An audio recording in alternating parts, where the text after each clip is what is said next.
3 weeks ago, I didn't have a clue what Clubhouse was, and now it might be my second favorite social media app. However, it may have two fatal flaws.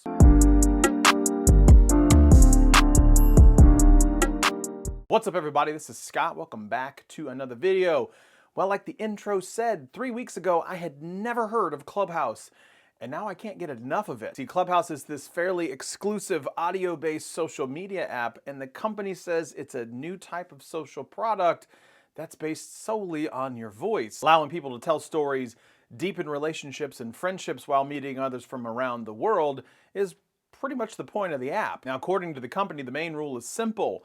The audio stays within the app and it doesn't leave the app because there's no recordings of the conversations being stored within the app. However, and I haven't seen any of this, but I know people are talking about connecting their YouTubes to Clubhouse, so that rule pretty much goes out the window.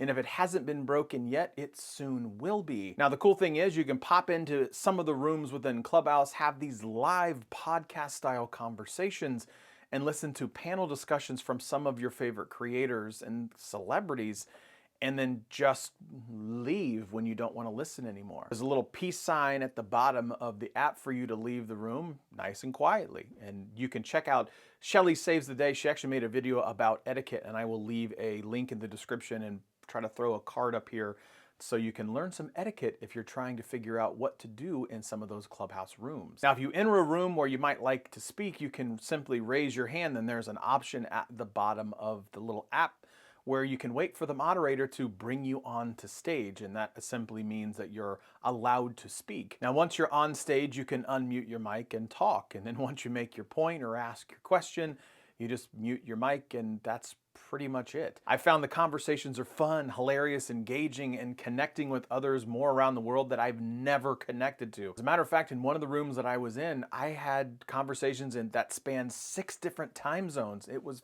freaking cool. And I found myself listening to more random rooms than other podcasts because honestly, it's live, it's unscripted, it's off the dome of people's heads, and the realness is just really welcomed. And like I mentioned, I was in that chat across 6 time zones the other night, and I was wearing my house slippers and a ratty t-shirt, so I didn't have to get fancy dressed up like I do on my live shows. And honestly, I've made more connections with people that until 3 weeks ago, I couldn't have even imagined. And the networking alone makes the app absolutely incredible to use. And this isn't something just for YouTubers and Instagrammers to use.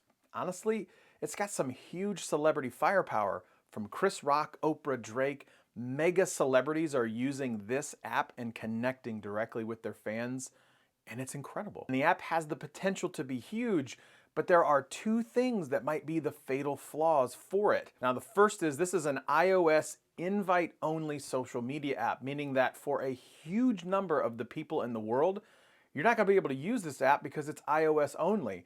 And then on top of that, let's assume that you are iOS. It's an invite-only system, meaning you need to be on iOS and then know someone who has an invite that can provide to you. And here's the thing about invites. When you give one out, your name is associated with that person. So if you're like me and you want to make sure that you're pretty cautious giving out those invites to people, I want to make sure I'm giving them out to people that I trust. Honestly, that's probably a big part of the allure of this app is the exclusivity. And while that might be a huge flaw that you can probably get past, the next one might be the thing that stops it full stop. Clubhouse has a tremendously lacking content moderation and abuse problem. And even before I knew the app existed, many publications out there, and you can simply Google this, have written stories about the lack of content moderation and how it could become a haven for hate groups, misogyny, and racism. Now, the company has said the things of that nature are definite violations of the terms of service, which is an expected line, but honestly, they really need to become much more focused on protecting the members of their community. See, this alone might be something to be very careful with, and if done right, Clubhouse can be an exceptional experience where you learn, laugh, and waste away hours listening to live podcasting. But until they get that content moderation thing in order and really dedicate time to it, that might be one flaw that could be hard to shake. If you're on iOS, I highly recommend that you go out and check that out.